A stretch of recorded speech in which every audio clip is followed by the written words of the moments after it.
Good morning. आज हम 11वीं में के लिए विज्ञान वर्ग में केमिस्ट्री शुरू करेंगे।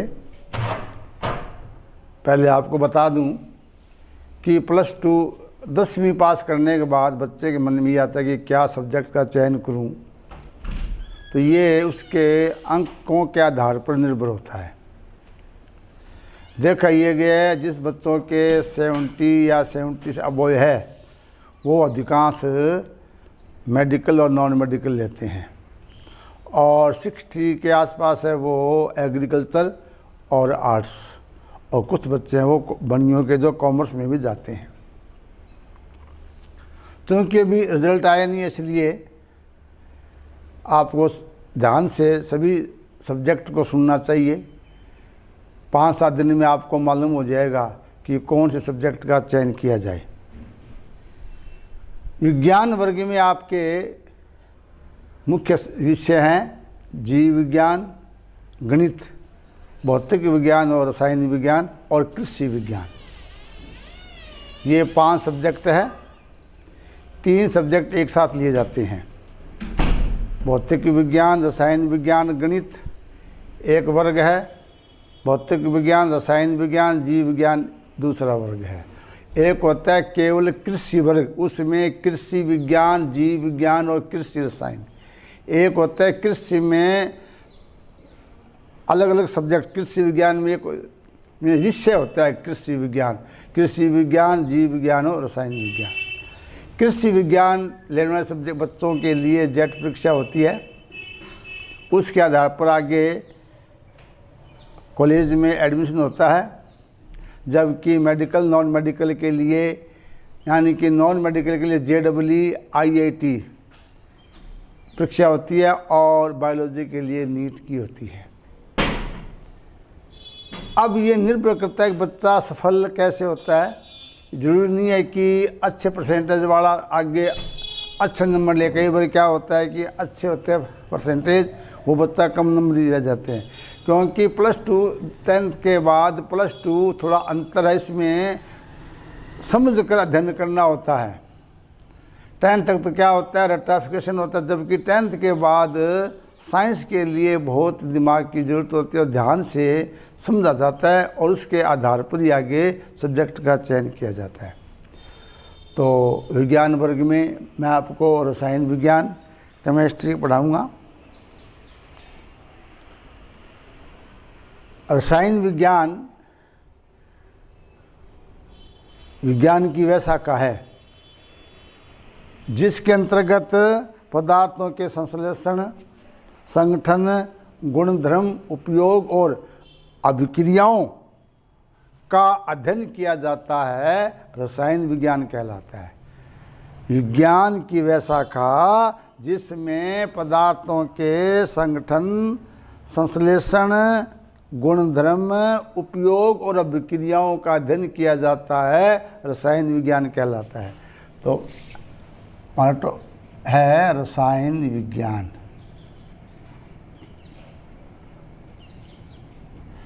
इसको केमिस्ट्री बोलते हैं आम भाषा में, क्योंकि इंग्लिश में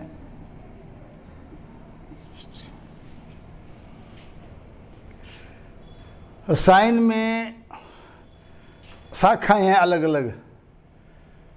भौतिक रसायन, अकार्बनिक रसायन, कार्बनिक रसायन, जीव रसायन, कृषि रसायन, अनेकों रसायन विज्ञान की शाखाएं हैं। लेकिन आपके सिलेबस में या +1 +2 के लेवल पर 3 शाखाओं का अध्ययन करेंगे। वो कौन कौन सी है? एक होती है अकार्बनिक रसायन,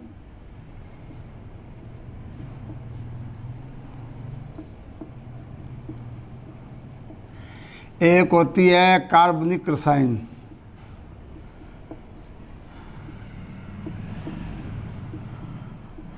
और तीसरा है भौतिक रसायन।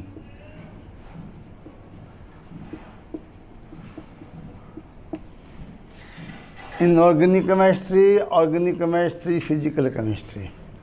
बुक में 3 पार्ट होंगे आपके। अकार्बनिक रसायन में आपको चैप्टर दिए होंगे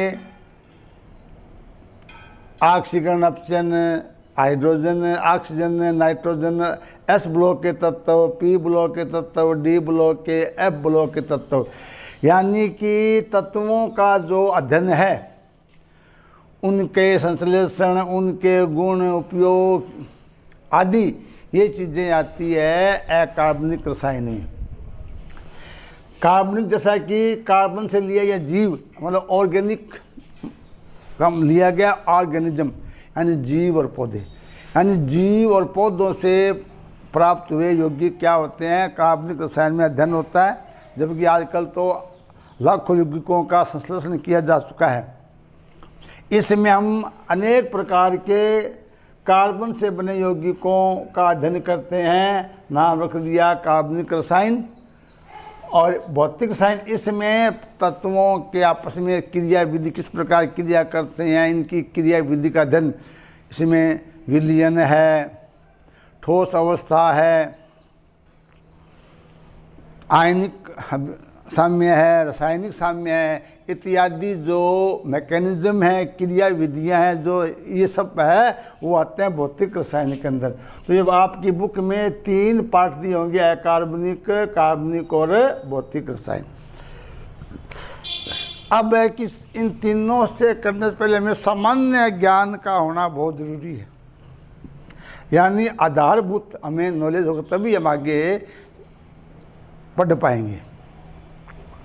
सामान्य का मतलब कि वो आपका बेस है, नींव है, वो अगर दिमाग में क्लियर हो जाए तो आगे रसायन विज्ञान को समझने में दिक्कत नहीं आती है। तो शुरू करते हैं इसमें हम तत्वों से। अंग्रेजी बोलते हैं एलिमेंट।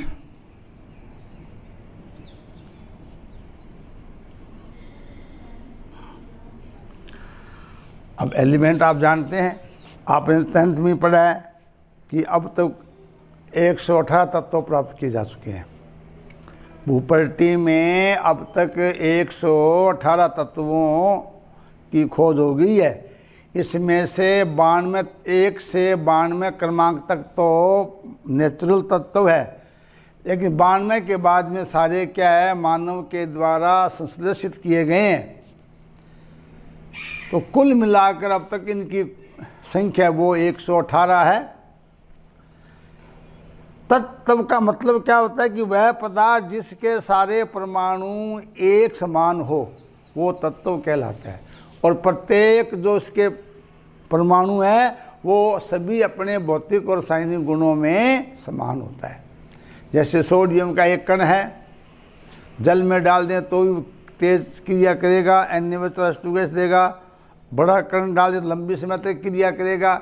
यानी उसका मतलब एक ये छोटा कण हो चाहे बड़ा हो, उसके सभी गुण क्या होते हैं, समान होते हैं। अब तत्व है वो 3 प्रकार के हैं, धातु, अधातु और उपधातु। यानी कि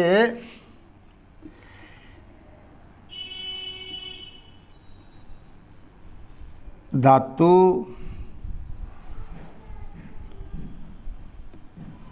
अधातु और उपधातु। आवर्त सारणी में आपने ध्यान दिया होगा, हमने 3 प्रकार के तत्व बताए हैं।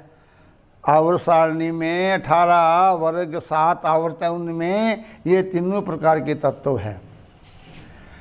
धातु कौन सी होती है, जो चमकदार होती है, आघात वर्धनीयता, तन्यता, विद्युत की चालक, चमक, ये गुण क्या होते हैं, धातुओं में होते हैं। और अधिकांश धातु में क्या होती है, ठोस। एक अपवाद है, वो क्या होता है, Hg पारा। ये धातु होते हुए क्या होता है, द्रव अवस्था में पाया जाता है। अब ये द्रव अवस्था में क्यों पाया जाता है, ठोस अवस्था में क्यों पाई जाती है, ये इनके धातु परमाणु के मध्य जो धात्विक बंध होता है उसके आधार पर व्याख्या की जाती है। वो हम +1 में या 2 में आपको बताएंगे। देखा होगा लोहे की चद्दर है, तांबा है, चांदी है, जिंक है, ये क्या है, इनको लंबे लंबे तार के रूप में लोहे की तार के रूप में व्यक्त कर सकते हैं, इनमें चमक भी होती है। तो ये सब चीज़ें क्या इनकी प्रकृति पर आधारित है। एक सोडियम धातु है जो मिट्टी जैसी होती है, एक लोहा जो ठोस होता है। तो ये कोई ठोस होता है, कोई कोमल होता है, ये सब चीज़ें इनके जो क्रिस्टल है, जो संरचना है, उसमें उपस्थित परमाणुओं के प्रकृति और उनके बंध पर निर्भर करती है। अधातु ये मुख्यतः द्रव और गैस अवस्था में पाई जाती है। ठोस भी होती है, जैसे कार्बन है, सल्फर है, फास्फोरस है, ये ठोस भी है, द्रव भी और गैस भी होता है। तो द्रव के रूप में क्या होता है, ब्रोमीन। अधातु में एच द्रव और अधातु में ब्रोमीन द्रव।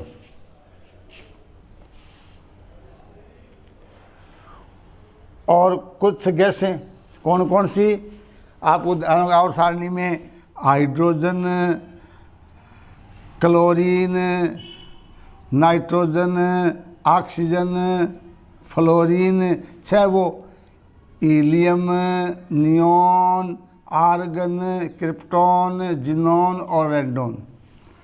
10वीं में आवर्त सारणी में आपने देखा होगा, उसमें 11 तत्व ऐसे हैं जो गैस अवस्था में पाए जाते हैं, और सारी क्या होती है, अधातु है। यानी लगभग आवर्त सारणी में 80% तो क्या होती है, अधातु। और 6 तत्व और 6 या 7 क्या होती है, उपधातु। बाकी क्या होती है, अधातु। आवर्त सारणी में देखा होगा, ऐसे बोरोन से ऐसे इस प्रकार एक रेखा, टेढ़ी रेखा खींची गई है। उसमें बाईं ओर क्या है, धातुएं, दाईं ओर अधातुएं हैं। तो इस रेखा के बीच में क्या होती है, दोनों धातु धातु के दोनों के गुण वाले तत्व होते हैं, उनका नाम दिया गया है उपधातु। कौन, जैसे आपके boron, silicon, arsenic, antimony, selenium और टेल्यूरियम, ये क्या है, उपधातु हैं। इसके बाद आता है नंबर 2, एटम, यानी कि परमाणु। इनको बड़े ध्यान से, ये आधार है केमिस्ट्री का, बुक तभी पढ़ाएंगे। एक बार आपको ये सामान्य 5-7 दिन सामान्य रसायन के बारे में आपको बताएंगे, जैसे यौगिक का निर्माण, मूलक का निर्माण, तत्वों का निर्माण, ये मूलक इनसे किस प्रकार पदार्थ बनते हैं, ये अगर सीख जाएंगे तो आगे रसायन विज्ञान में कोई प्रॉब्लम आएगी नहीं। अब आपने परमाणु, अणु ये खूब पढ़ा है, परमाणु, अणु, और आपने अंतर पढ़ा है परमाणु और अणु में। अब देखिए परमाणु का मतलब क्या होता है, वह जिसमें तत्व का वह छोटे छोटा कण, किसी तत्व का वह छोटे छोटा कण जिसमें उस तत्व के सभी भौतिक और रासायनिक गुण मौजूद होते हैं, परमाणु कहलाता है। यानी कि a smallest particle of an element which contains all the physical and chemical properties known as atom. Atom cannot stay in freedom state and it cannot divided. यानी परमाणु अविभाज्य है और ये स्वतंत्र नहीं रह सकता है। अणु ये आ जाएगा यौगिक के लिए, यानी ये तो हो जाएगा तत्व के लिए, ये हो जाएगा अणु, हो जाएगा यौगिक के लिए। यौगिक या पदार्थ का वह छोटे छोटा कण जिसमें उस पदार्थ के सभी भौतिक और रासायनिक गुण मौजूद होते हैं, अणु कहलाता है। अणु विभाज्य और स्वतंत्र अवस्था में रह सकता है। ए smallest particle of compound which contains all the physical and chemical properties of the compound known as molecules. Molecules exist in freedom state and also be divided into atoms. जैसे हाइड्रोजन है, ऑक्सीजन है, जल है, नमक है, sulphuric अम्ल है, ये सारे क्या है? यौगिक है। क्यों कि आगे इसको हम परमाणु में बांट सकते हैं, जल को H2 और O2 में बांट सकते हैं, ये Na अलग है और Cl अलग है। और परमाणु में H, N, O, F, C जो भी है, S, ये क्या है? यानी जिसको प्रतीक बोलते ये क्या है? परमाणु है। तो अणु और परमाणु में ये अंतर है, ये बार बार आएगा, ध्यान रखना कि अणु का मतलब क्या होता है और परमाणु का मतलब क्या होता है। इसके बाद आता है यौगिक।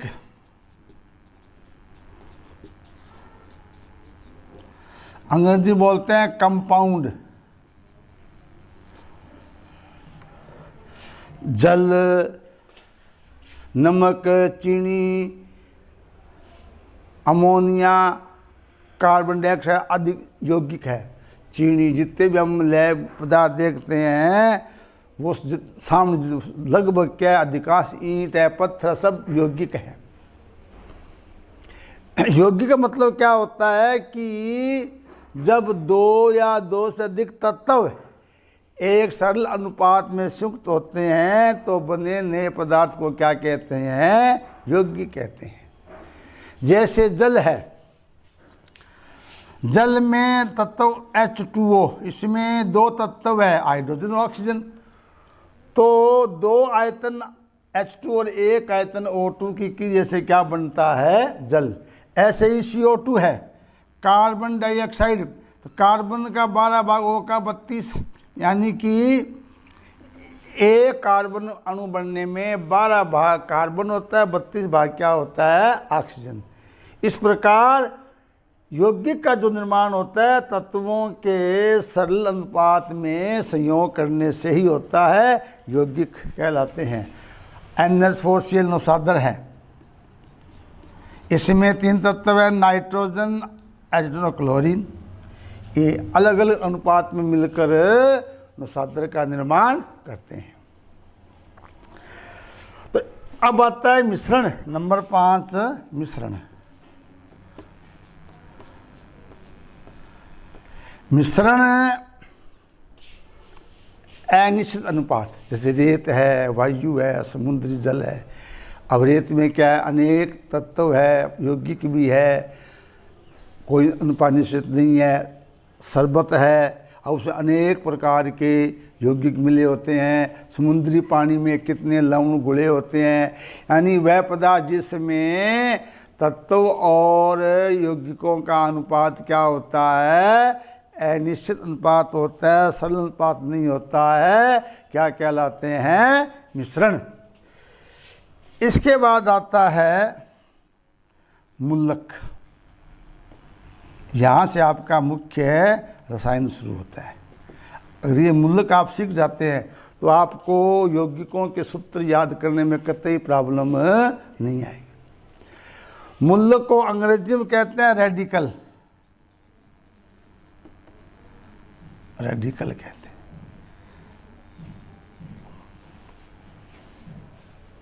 आपने पढ़ा है carbonate CO3-2, sulphate SO4-2, NH4+ ammonium, Na+Cl- NO3-। ऐसे अनेक आपने मूलक देखे हैं।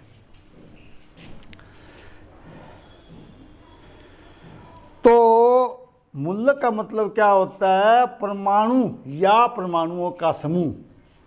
परमाणु या परमाणुओं का समूह जिन पर निश्चित आवेश होता है मूलक कहलाते हैं। एटम्स और ग्रुप्स ऑफ एटम, एटम्स और group of atom which contains positive and negative charge known as radicals. यानी कि परमाणु और परमाणुओं का समूह जिन पर निश्चित आवेश होता है मूलक कहलाते हैं। और मूलक के दो प्रकार देखे होंगे, इन्हें क्या बोलते हैं, ऋण मूलक यानी कि एनाइन, इन्हें क्या बोलते हैं, कैटाइन धनाइन, ऋणाइन और धनाइन। यानी जिन परमाणु और परमाणु समूह पर ऋणावेश होता है उन्हें क्या बोलते हैं, ऋणाइन। और जिन परमाणुओं या समूह धनावेश होता है उन्हें बोलते हैं धनाइन।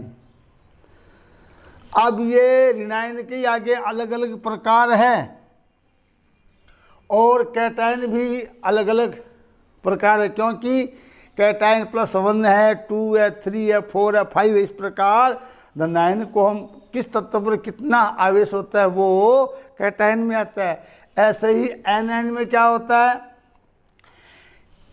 अब देखिए आपने, ये क्या है, एक संयोजी है, SO4 द्विसंयोजी है, ये त्रिसंयोजी है। तो ये इस प्रकार इन पर है। पहले हम क्या पढ़ेंगे, एक संयोजी ऋणाइन, द्विसंयोजी और त्रिसंयोजी। अब इनके हम हरेक के आपको सारे नाम और उदाहरण बताएंगे। अगर ये याद हो जाते हैं, ऐसे ही धनाइन में एक संयोजी, द्विसंयोजी, त्रिसंयोजी और चतुसंयोजी। तो इनमें हमें एक संयोजी, द्विसंयोजी, त्रिसंयोजी, चतुसंयोजी सभी के आयन याद करेंगे। यानी ये आपका एक प्रकार की नींव है रसायन विज्ञान की। अगर आपको सारे मूलक याद हो जाते हैं तो रसायन विज्ञान में पूरी तीनों जो पार्ट है, भौतिक, अकार्बनिक और कार्बनिक, आपको याद हो जाएंगे। आज का एपिसोड यहाँ तक। Thank you.